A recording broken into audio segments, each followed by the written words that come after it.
그러면 재생에너지 엄청 좋은 거 아니야? 그리고 대부분 태양광일 텐데 하나큐셀 미친 듯이 잘 나가는 거 아니야? 이런 생각을 할 수가 있잖아요. 그거는 조금 물음표가 있습니다. 왜냐하면 이렇게 재생에너지를 늘리는데 가장 결정적인 역할을 하는 나라가 바로 중국이기 때문입니다. 중국이 재생에너지를 엄청나게 많이 늘리고 태양광은 거의 절반 이상을 중국이 다 합니다. 자, 중국에서 하나큐셀 거 쓸까요? 특별한 경제 강의 머니특강. 안녕하세요, 주식초등학교 여러분. 저는 오늘의 특강을 맡은 머니투데이 방송 염현석 기자라고 합니다.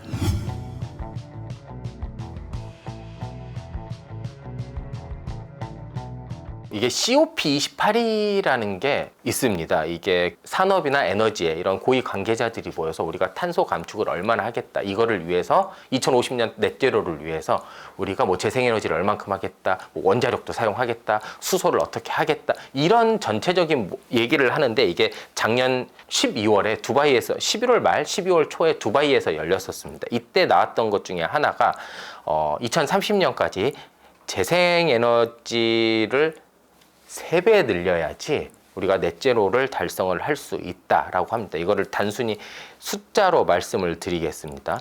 세계 에너지 기구에서 2050년 넷제로를 위해서, 그러니까 이거는 우리 인류가 탄소를 배출하는 것과 이렇게 감축하느냐, 이거를 썸을 했었을 때 이제 제로가 된다라는 건데요. 그거를 하기 위해서 2030년까지 재생에너지가요 11,000기가와트가 필요합니다. 이게 도대체 그럼 뭔데? 이렇게 할 거잖아요. 11,000기가와트.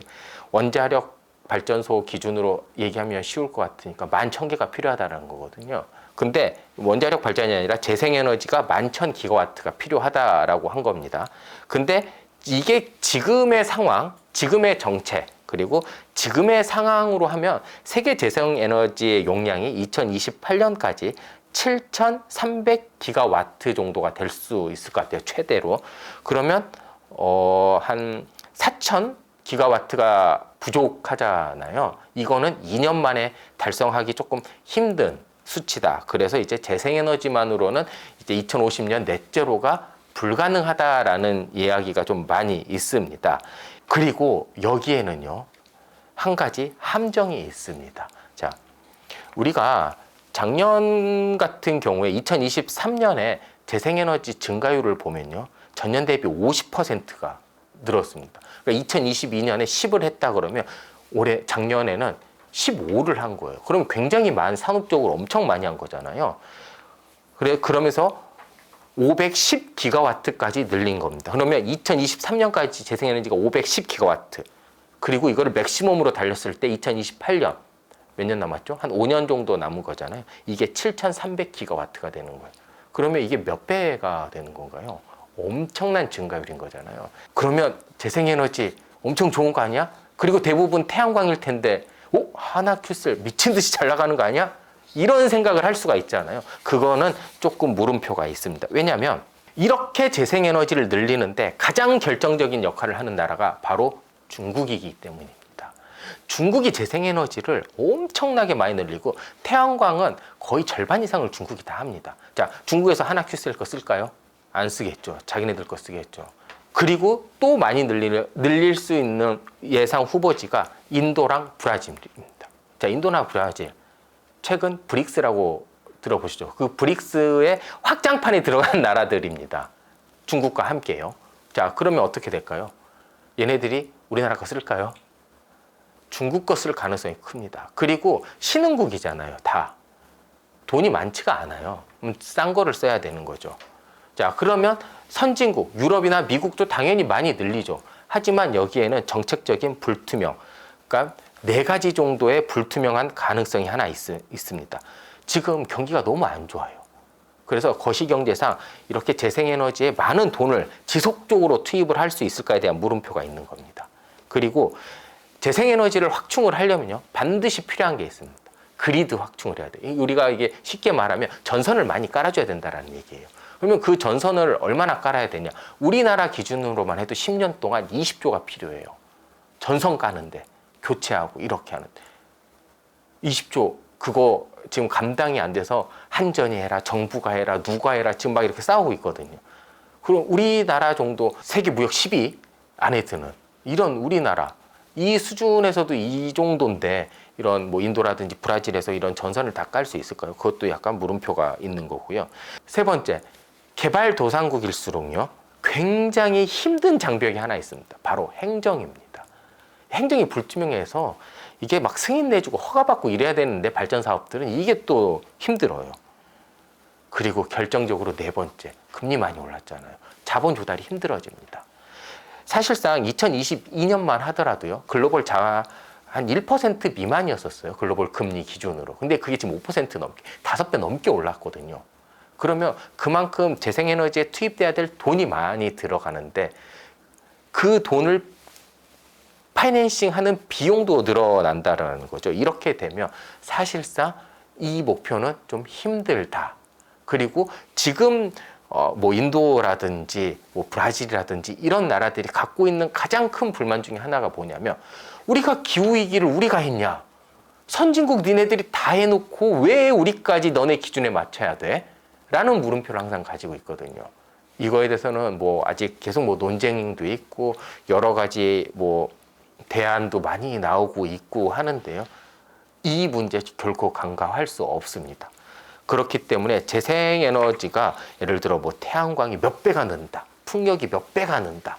이것만 하고 그런 태양광주나 풍력주를 담는 거는 조금 위험하다. 왜냐하면 2028년까지 IEA가 낸 자료를 보면요, 2028년까지 태양광이랑 풍력이 가장 많이 늘어날 곳이 이제 미국, 유럽연합, 인도, 브라질, 중동, 아프리카입니다. 미국과 유럽연합 뻔합니다. 이미 다 나왔고 계획대로 할 거고 이미 다 반영이 되고 다 아는 사실입니다. 폭발적으로 늘어날 수 있는 곳들이요, 인도, 브라질, 중동, 북아프리카인데요. 이 네 개가 제가 방금 말씀드린 그런 단점을 고스란히 가지고 있습니다. 자, 우리나라 같은 경우에 어떠냐? 자, 태양광 같은 경우에는 뭐 태양광 비리조사 해서 이미 뭐 시장이 많이 식었고요. 해상풍력 같은 경우에 얼마 전에 해상풍력 관련해서 발표가 하나 있었어요. 그 시행사가 누가 할 건지. 우리나라 회사 하나도 없어요. 다 중국계 회사가 가져갔어요. 너무 비싸요, 사실. 단가는 줄고 있는데. 그러니까 이게 재생에너지라는 게 정책적인 지원이 없으면 상당히 조금 힘든 시장이에요, 아직도. 그렇기 때문에 이런 것들은 한번 다 보시는 게 좋을 것 같습니다. 당연히 효율은 안 좋죠. 근데 그 효율은 계속 높아지고 있어요. 자, 근데 우리가 생각을 해봐야 될 게, 우리가 효율이 높다라는 거는 가정용이나 소규모일 경우에 굉장히 이득이 되는 거예요. 이게 대규모로 가면요, 그 효율이 굉장히 높을 필요가 별로 없습니다. 자, 우리 한번 생각을 해보겠습니다. 예를 들어 호주 같은 데 가면요, 사막 한가운데, 사막이라고 하기엔 좀 황무지, 그러니까 그러니까 필요 없는 땅에 태양광 발전을 한 3기가 정도를 세웁니다. 자, 우리가 3기가와트를 세우는데 3기가와트를 효율 좋은 태양광 패널을 사용했었을 때 100만 개가 든다. 근데 효율이 나쁜 거를 사용했을 때 110만 개가 들어요. 그러면 10% 더 많이 쓰는 거예요. 근데 가격이 30%가 차이가 난다. 못 쓸 것 같아요. 저 같으면 싼 거, 그리고 조금 더 깔겠어요. 그게 훨씬 이득이니까. 어차피 유지보수 비용, 유지보수를 안 해요. 그런 데들은 그냥 대규모로 있으면 바람이 씻겨주는 대로 뭐 하는 대로. 그렇게 하다 보면 지금 막 우리나라처럼 막 패널 맨날 닦아주고 이런 것도 아니란 말이에요. 그렇다 보면 사실 대규모로, 그러니까 재생에너지 단지가 대규모로 갔을 때 효율보다는 단가 싸움이거든요. 그러면 그 단가를 낮출 수 있는 회사들이 훨씬 더 유리해진다라는 거예요. 대규모 수주를 받을 가능성도 크고요. 풍력도 정확합니다. 육상 풍력에 조금씩 하는 데는 효율이 굉장히 중요하겠죠. 하지만 해상 풍력에 2기가와트짜리를 깐다. 그런데 막 터빈 하나에 고용량의 좋은 거를 깔 건지, 저용량의 싼 거를 대량으로 깔 건지, 아니면 적정한 수준의 적정한 가격을 깔 건지, 이거는 당연히 까는 사람, 그러니까 발전 사업자의 마음이겠지만 대부분 해상 풍력 같은 경우는 적정한 용량에 적정한 가격을 깝니다. 왜냐하면 고용량가로 설치를 해봐야 바람이 많이 안 불면 어차피 안 나와요. 저용량은요, 오버가 돼서 고장 날까봐 멈춰서야 되는 일도 있어요. 그렇기 때문에 적정한 그거를 해야 되기 때문에 결국에 풍력도 단가 싸움이 될 수밖에 없어요. 그러면 우리나라 재생에너지 기업들이 해야 될 거는 이 단가 싸움을 얼마나 잘 할 수 있느냐를 해야 되는데, 실제로 태양광 발전 같은 경우에는요, 현재 기준에서 90% 이상이 중국 기업들이 공급망을 다 잡고 있어요. 그리고 이게 2028년이 되면요, 그 비중이 더 높아질 것으로 국제에너지기구는 전망을 하고 있더라고요. 그러면 이 말은 돌려서 얘기하면 자꾸 힘들다 소리만 하는 것 같은데 이게 예상보다 그러니까 우리가 생각했던 기대보다 힘들다라는 거지 나쁘다는 소리는 아닙니다. 그러니까 우리가 생각했던 기대처럼 태양광이 막 10배 늘어나면 바로 하나큐셀의 매출이 10배 는다 이런 게 아니다.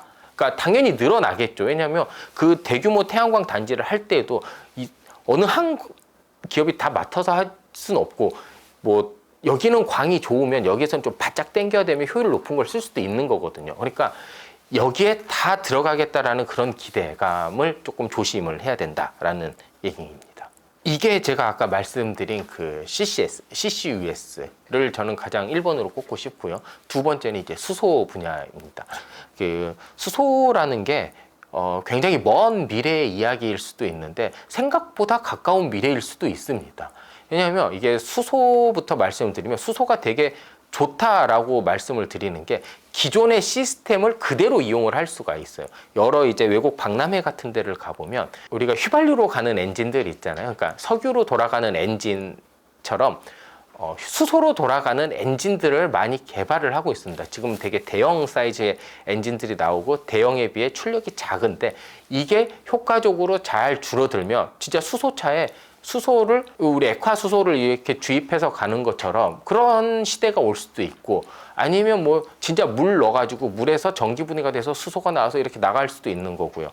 그런 시대가 올 수도 있고 생각보다 빨리 지금 준비가 돼가고 있는 것도 맞습니다.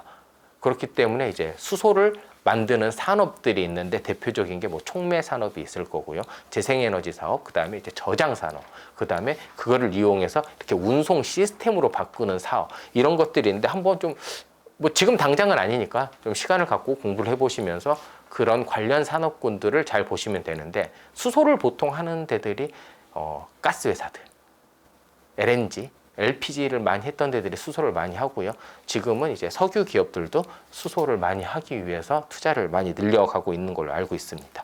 그리고 CCS랑 CCUS는요, 제가 간단히 말씀을 드리면, CCS랑 CCUS는 국제에너지기구에서는 탄소 제거하는 방법 중에 하나로 인정을 하려고 하고 있습니다. 그거를 이제 환경을 조금 더 정치적으로 중요시하는 곳들에서 CCS나 CCUS를 이제 그 뭐라 그러죠? 그린워싱이라고 많이 얘기를 하는데, 그러니까 깨끗한 척을 한다라고 얘기를 하는 건데, 뭐 이거는 뭐 관점에 따라 충분히 다를 수도 있고 이쪽 말도 맞고 저쪽 말도 맞습니다. 하지만 이게 산업화가 되면 분명히 승산까지는 좀 발전의 가능성은 있는 분야다라고 말씀을 드리고 싶습니다.